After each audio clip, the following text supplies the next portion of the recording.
Hi, പുതിയൊരു വീഡിയോയിലേക്ക് എല്ലാവർക്കും സ്വാഗതം.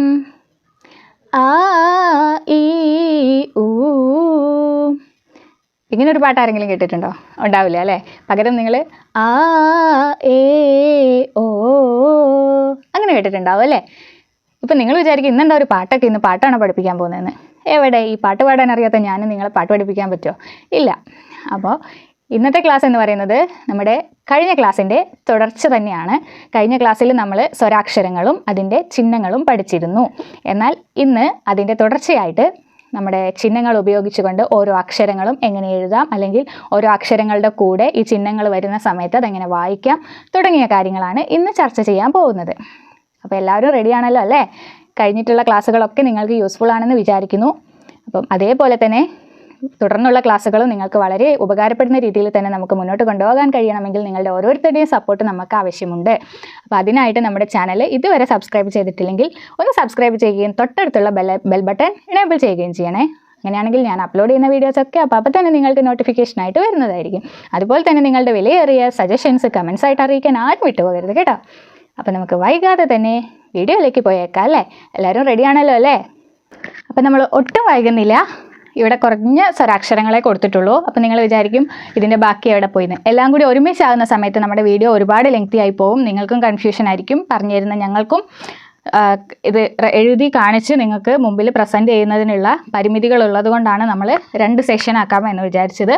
നമ്മളിവിടെ ആ ഇ ഈ ഉ ഊ ഇത്രയും അക്ഷരങ്ങളാണ് കൊടുത്തിട്ടുള്ളത്. അതിൻ്റെ ചിഹ്നങ്ങളും നിങ്ങൾക്കിവിടെ കാണാം. ഓരോ അക്ഷരത്തിൻ്റെയും താഴെ അതാത് അക്ഷരങ്ങളുടെ ചിഹ്നങ്ങളും കൊടുത്തിട്ടുണ്ട്. ഇനി നമുക്ക് നോക്കാം. ഇവിടെ കുറഞ്ഞ അക്ഷരങ്ങൾ കൊടുത്തിട്ടുണ്ട് അല്ലേ? ഖ, ത, പ, മ, സ.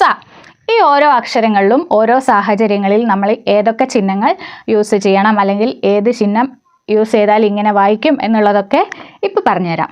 ഇനി നമ്മളിവിടെ ആ എന്നുള്ളത് വരുന്ന സമയത്ത് നമ്മൾ ചിഹ്നം ചേർക്കേണ്ടതില്ല. ഇവിടെ കക്ക എന്നാണ് എഴുതാൻ പോകുന്നത്. അപ്പം നമ്മൾക്ക് ഇവിടെ കായിൻ്റെ കൂടെ ചിഹ്നം ചേർക്കേണ്ടതുണ്ടോ? ഇല്ല.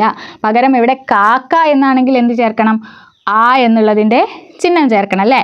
ഈ ക എന്നുള്ളത് കാ എന്നാകാൻ നമ്മൾ എന്ത് ചെയ്യണം? ക എന്നുള്ളതിൻ്റെ കൂടെ ആ എന്നുള്ളതിൻ്റെ ചിഹ്നം ചേർക്കണം. ഇപ്പം ഇതെന്ത് വായിക്കും? കാ എന്ന് വായിക്കും. ഇനി ഈ കായിനെ നമ്മൾ കീ ആക്കാൻ എന്ത് ചെയ്യണം? കായിൻ്റെ കൂടെ ഈൻ്റെ ചിഹ്നം ചേർക്കണം അല്ലേ? ഇപ്പോൾ ഇവിടെ കീ. അതുപോലെ ഈ കായ് എന്നുള്ളതിനെ കീ, കീരി, കീടം എന്നുള്ളതൊക്കെ ആക്കാൻ വേണ്ടിയിട്ട് നമ്മൾ എന്ത് ചെയ്യണം? ഈ എന്നുള്ളതിൻ്റെ ചിഹ്നം ചേർത്ത് കൊടുത്തു. അപ്പോൾ ഇതെന്തായി? കീ. ഇനി ഇതിനെ കൂ ആക്കണം. കായ് എന്നുള്ളതിനെ കൂ ആക്കാൻ എന്ത് ചെയ്യുക? കായ് എന്നുള്ളതിൻ്റെ കൂടെ ഊൻ്റെ ചിഹ്നം ചേർത്തു. ഇനി ഇതെന്ത് വായിക്കാം? കൂ. അടുത്തത് അതുപോലെ കൂ എന്നാവണമെങ്കിൽ കാൻ്റെ കൂടെ ഊ എന്നുള്ളതിൻ്റെ ചിഹ്നം ചേർക്കണം.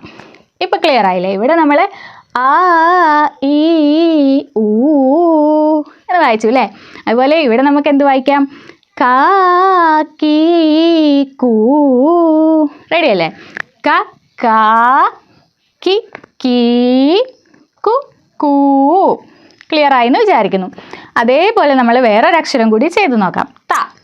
ത എന്നുള്ളതിനെ താ ആക്കാൻ വേണ്ടി ഇതാ തായിൻ്റെ കൂടെ നമുക്ക് എന്ത് ചേർത്ത് കൊടുക്കാം? ദീർഘം ചേർത്ത് കൊടുക്കാം. ഇപ്പം താ എന്നായി. ഇനി ഈ തായിനെ നമുക്ക് തീ ആക്കണം. അപ്പോൾ എന്ത് ചെയ്യണം? തായിൻ്റെ കൂടെ ഈൻ്റെ ചിഹ്നം ചേർത്ത് കൊടുക്കാം. അപ്പം തീ എന്നതായി. ഇനി തീ എന്ന് വേണമെങ്കിൽ എന്തും കൂടി വേണം? ഈ ചിഹ്നത്തിൻ്റെ കൂടെ ഇവിടെ ഒരു കുനിപ്പ് കൂടുതലുണ്ട് അല്ലേ? തീ. അതുപോലെ തൂ ആക്കണമെങ്കിൽ തായിൻ്റെ കൂടെ ഊൻ്റെ ചിഹ്നം ചേർത്ത് കൊടുക്കുന്നുണ്ട്. അതുപോലെ തന്നെ തൂ എന്നാവണമെങ്കിൽ തായിൻ്റെ കൂടെ ഊൻ്റെ ചിഹ്നം ചേർത്ത് കൊടുക്കുന്നുണ്ട്. ഇപ്പോൾ ഇതാ താ തീ തൂ. റെഡി ആയില്ലേ? അതുപോലെ താ തി തീ തു തൂ. റെഡി അല്ലേ?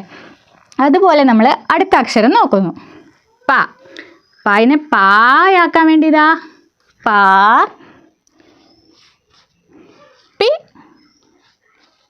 പീ പു പൂ. അപ്പോൾ ഇത്രയായി ചിഹ്നങ്ങൾ ആ അക്ഷരത്തിൽ റെഡിയായി. പ പ പി പീ പു പൂ. ക്ലിയർ ആയില്ലേ? ഇനി അതേപോലെ നമുക്ക് അടുത്ത അക്ഷരം നോക്കാം. മ എന്നുള്ളതിനെ മാ എന്നാക്കാൻ വേണ്ടിയിട്ട് ദീർഘം ചേർത്ത് കൊടുത്തു. ഇപ്പം മാ.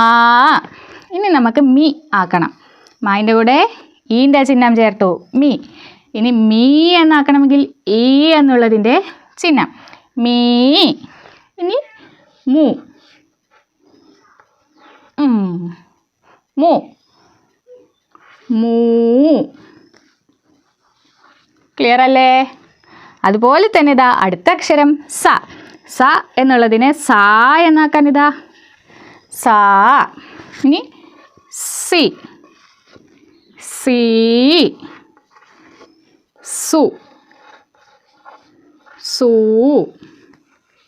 റെഡി. അപ്പോൾ എല്ലാ അക്ഷരങ്ങളും നമ്മൾ ക്ലിയർ ആയിട്ട് ചെയ്തു അല്ലേ? ആ എന്നുള്ളതിന് ചിഹ്നങ്ങളൊന്നും ചേർക്കേണ്ടതില്ല. അതുപോലെ ആ എന്ന് നീട്ടം വരുന്ന സമയത്ത് ഇതാ ദീർഘം എന്നുള്ള ഈ ചിഹ്നം ചേർത്ത് കൊടുക്കാം. അതുപോലെ തന്നെ ഈ എന്നുള്ളതിന് വള്ളി എന്ന് പറയും ഈ ചിഹ്നത്തിന്, വള്ളി ഇട്ട് കൊടുക്കാം. ഇനി ഈ എന്ന് നീട്ടം വരണമെങ്കിൽ ഇതാ ഈ കുനിപ്പ് ചേർത്തിട്ടുള്ള വള്ളി കൊടുക്കണം. അതുപോലെ ഉ എന്നുള്ളതിൻ്റെ ചിഹ്നം ഊ എന്നുള്ളതിന് ഒരു കുനിപ്പും കൂടി കൂട്ടി കൊടുക്കുന്നു. അപ്പോൾ ഇത്രയും അക്ഷരങ്ങളും അതിൻ്റെ ചിഹ്നങ്ങളും ക്ലിയർ ആയിട്ടുണ്ടെന്ന് വിചാരിക്കുന്നു. അപ്പോൾ ഇന്നത്തെ വീഡിയോ ഇത്രയേ ഉള്ളൂ. ഇതിൻ്റെ തുടർ ഭാഗങ്ങളുമായിട്ട് നമ്മൾ അടുത്ത വീഡിയോയിൽ വരും. അപ്പോൾ നമ്മുടെ ഈ വീഡിയോ ഇഷ്ടമായിട്ടുണ്ടെങ്കിൽ നിങ്ങൾ ഉറപ്പായും ലൈക്ക് ചെയ്യുക. അതുപോലെ തന്നെ നിങ്ങളുടെ കമൻറ്റ്സ് അറിയിക്കുക.